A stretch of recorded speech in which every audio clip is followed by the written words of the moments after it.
Lesson 85. Enlightenment Milestones Revisited. Question. I would like to thank you for the lessons which I feel are very beneficial, and the program you are putting out seems to be a good one, as it covers everything. I am following another yogi's teachings, which I'm happy with, but forgot his Kundalini meditation, which I meant to do weekly. So your priceless teachings are well and truly fitting the gap that had left in my spiritual program. I was working on my heart and crown in a way that raises Kundalini, but not focusing on my Kundalini directly. I'm taking your exercises very slowly. I have only been doing the first couple of things, and only once a day, as I had a Kundalini incident a few years ago which nearly killed me. Very erratic heartbeat, breathing problems, nearly knocked me out with each surge, and also partly paralyzed me during surges which lasted almost an hour, with the energy building up more and more each time. It was like a raging river surrounding me. Weirdly, it was running also outside my body, and right through my body, raging upwards from the spine level. A master helped, saved my life in that incident by somehow pulling the energy out of my body during and between the surges. He may have been somehow converting the Kundalini energy into a different energy. And then he tried to do some kind of complete energy drain thing as a last resort. Luckily, that instantly stopped the surges. I believe I would be dead if it wasn't for him and his hasty help. I was in big trouble. So, needless to say, I'm more wary than I used to be. My question is about a dream I had last night, which I'm now wondering if it was a warning for me to slow down with my practices. Should I just ignore this? I wonder if it was maybe triggered by Kundalini. I dreamed I had Kundalini surges going right up my spine, but the Kundalini was running into the inner top part of my crown, like the inside top of my head. It hit against it each time it surged up. In my dream, it got rather tender on that part because of that. Do you think I need to be concerned and cut back a bit? Answer. Thank you for your generous sharing. Yes, given what you have been through, I agree you should be very conservative and measured in your practices. Any sense of foreboding should be taken seriously. Not that you should be running scared about your enlightenment process, which you clearly are not. For each of us, it is a matter of knowing ourselves, our limits, our opportunities for stable progress, and gauging our approach to that. Experience-based is the watch phrase around here. We have tools galore, and how we apply them will make all the difference. Each must travel along their own timeline, within their own capacity. It is a big responsibility. The goal of these lessons is to give each person the opportunity to sit in their own driver's seat on their spiritual journey. Who else can sit there? It is an unorthodox approach to the transmission of spiritual knowledge. It is in the spirit of the rapid expansion of the practical applications of scientific knowledge over the past few centuries. So much good has come from practical application of science, as we can see all around us. Is it absolutely safe for everyone? No, it isn't. There will always be some who will be at risk with the availability of powerful knowledge. Does this mean we should not have cars, airplanes, electricity, or the internet? Do the occasional risks involved in knowing advanced yoga practices mean they should not be available to everyone? I hope not. How can the whole of humanity learn to travel the inner roads to pure bliss consciousness and divine ecstasy other than by doing it? This is the challenge. Astronauts will eventually go to Mars and beyond. All of us will eventually join with the infinite within us and bring that experience out into everyday living. It is the journey of the human spirit to more, always to more. We know intuitively that we are infinite. There is no limit to what we can experience. Now, what about these Kundalini experiences we have been focusing on lately? Some have been pretty extreme. Are these necessary to reach enlightenment? Can we get through without having to endure such extremes?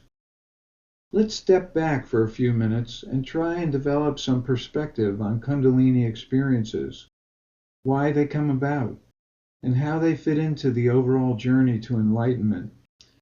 To do this, let's go back and revisit Lesson 35 on Enlightenment Milestones. In that lesson, we talked about 3 stages of enlightenment, sometimes overlapping in our experience, each with its own particular characteristics.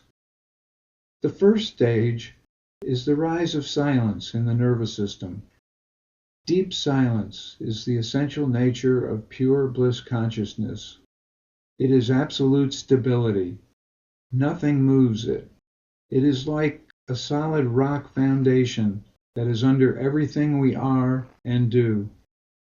It is the essence of who we are.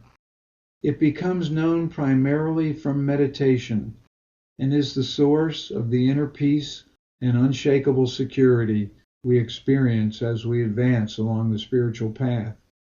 It is our immortal being, and its rise in our nervous system serves as the foundation for all other spiritual development. The second stage is the rise of ecstasy. This is prana going into a greatly expanded mode of functioning in our nervous system. It is sexual energy going up. It is Kundalini. It is also pure bliss consciousness, deep silence, in motion inside us. It is the expansion of sensory experience into the ecstatic realms. This change is prompted by pranayama and other techniques designed to stimulate prana into a Kundalini awakening mode. It is usually enjoyable, but sometimes the experiences can be extreme, i.e., Kundalini problems. Why? More on that in a minute. The third stage is the rise of the experience of unity, where we see all as an expression of the one that we have become. This is the joining of the individual ego, pure bliss consciousness, divine ecstasy, and all that exists in temporal existence. It is brought about as our center in pure bliss consciousness is systematically encouraged to move beyond the body. It is enlightenment, realization, the fruit of yoga. Then we live the reality of loving our neighbor as ourself. It becomes experientially obvious that our neighbor is ourself. This has a big effect on our behavior, of course, a positive effect with far-reaching benefits. There are advanced yoga practices associated with each of these 3 stages, and there is a logical sequence in the evolution of these 3 stages. At least in these lessons there is. Stage 1, Stage 2, Stage 3, like that. It is all about purification. If our nervous system was entirely pure, somehow cleared of all the seeds of karma accumulated in our innumerable past lives, we would be born enlightened. Then we'd be like Krishnamurti, sitting around saying, "There's nothing to do, just be aware." No meditation, no hair-raising Kundalini, no journey at all, just bliss, bliss, bliss. Well, most of us still have a lot of house cleaning to do, and it is not an overnight job. It is not like hiring a cleaning service to come in for a few hours and the job is done.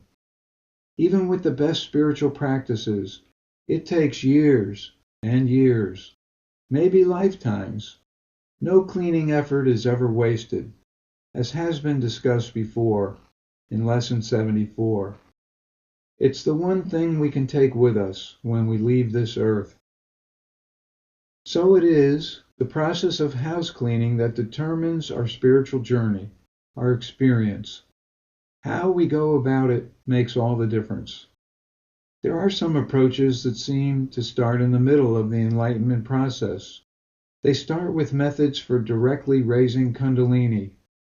What happens? Kundalini sometimes moves, sometimes she doesn't. If she does, it can be up into a nervous system that is usually not ready, not purified enough. This is premature awakening, and is the cause of most of the extreme Kundalini experiences. It is a tricky business, because someone may not have done any Kundalini stimulation in this life, and still be susceptible to premature Kundalini awakening. Their nervous system seems to be wired for it. Maybe they did these practices in a past life, and now have to stabilize it. Who knows? But there is no doubt that some are susceptible to premature awakening of Kundalini. You will know soon enough if you are. If you are, you will have to be careful. Some others will zoom right through without a hitch. We should all be so blessed. For most people, it is a gradual unfoldment, and advanced yoga practices are designed for that, not to create an overnight wonder, just steady progress. The approach here is to do gentle, global house cleaning first. That means meditation, bringing up the silence, the pure bliss consciousness, bathing the whole nervous system in it. It is very effective cleaning of the whole nervous system, and usually very gentle. Working on the first stage of enlightenment, you know. Even so, if someone is susceptible to Kundalini problems, even gentle meditation can stir things up. Then the practice should be moderated to shorter meditation times, more physical activity, more grounding methods. For some people, just meditation is plenty. Experience is the best guide. If meditation is good and bringing in silence and peace, then spinal breathing can be added. This focuses the purification more in the spinal nerve, the Sushumna, and a gentle course toward bringing up ecstatic conductivity can be taken. This is a very gentle way to stimulate Kundalini, keeping her in the right channel, keeping her in touch with her polar opposite, the masculine energy coming down from above on every exhalation. Then, if meditation and spinal breathing are smooth, more can be added. This process of adding can take many months, years, or decades, depending on the person. The experience will be the determining factor, not some arbitrary schedule. And it should certainly not be directed by a reckless ambition to find a super-fast shortcut to enlightenment. That is like going out on the road with a car for the very first time and going 100 miles an hour. The outcome of that kind of approach is well known to all of us. Whatever the past has been in practices, that is the past. For better or worse, we have to live with the results of that. Today, we can start anew, making sure we have taken care of the beginning before we try and rush to the end. If we cultivate the silence of pure bliss consciousness inside until it is stable within us, we will have the best chance of a smooth awakening of Kundalini. That is, an ecstatic awakening instead of a horrific one. Awakening Kundalini is a step along the path, somewhere in the middle. Raising Kundalini is not the whole path. It is just the middle part. Bringing up the silence of pure bliss consciousness is the whole path, the beginning, the middle, and the end. Everything else depends on that. This is why it was said early in the lessons that meditation will be enough if that is all one is inclined to do, and it should always remain at the center of our practices. For those who are ambitious, aiming to get the job done in this lifetime, the other means are offered. But it is not recommended that meditation be skipped, ever. It can make for a very difficult journey trying to do the other things without a firm foundation in deep silence, in pure bliss consciousness. How long should one clean the house with meditation before stimulating Kundalini directly? It depends on the person. If the inner silence and stability are good, maybe soon.